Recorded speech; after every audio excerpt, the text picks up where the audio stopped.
Hey guys, welcome back to Auto Repair, guys. Our mission here at the garage is to save you guys as much money as we can. That's why we make these absolutely free videos, guys.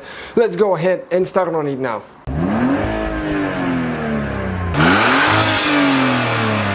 Hey guys, welcome back to the channel. Today, guys, we will show you how to disconnect AC line, condenser line on Mazda vehicles. We'll be working on a Mazda CX-7 and we'll be doing engine replacement, but we need to remove the condenser. And I want to show you on those Mazdas. Sometimes it's really hard to remove those. If you don't know what you're doing, you can damage them. So okay, that one right here, that's the condenser line, AC line, and you need to use that little thing to unlock it. So we'll show you how to do that in a minute. If you don't, you cannot remove it and you can damage the little spring inside and it will not work anymore. Also, you have the same kind right there. So pretty much the whole vehicle is designed that way. So stay with us and we'll demonstrate how to remove it now.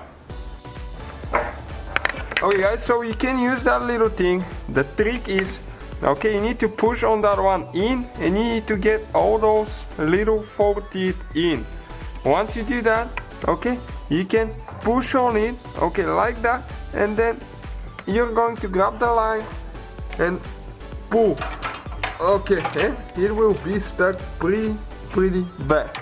Okay, so that's what it looks like now.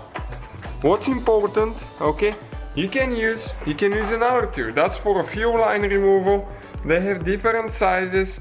All of them are like $10 and we've been using them more than 5 years and they're still good. What you do with that one, you need to find the one that fits, and when this one goes inside, you can see that's the spring that it releases. It pushes in the spring and it releases the line. So Mazda, it's a good thing that they provide that little tool, and you need to make sure you install it again on the line when you install the AC line.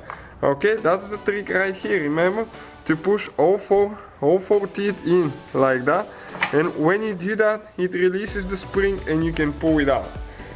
It's a little bit tricky sometimes, especially if it's limited room, but it's doable. At least a good thing they included that ring. Sometimes they will get damaged, and if you don't have one, you can use one of those. So that will save you. Thank you guys for watching. So guys, hopefully the video was helpful. If you have any questions, don't hesitate to let us know.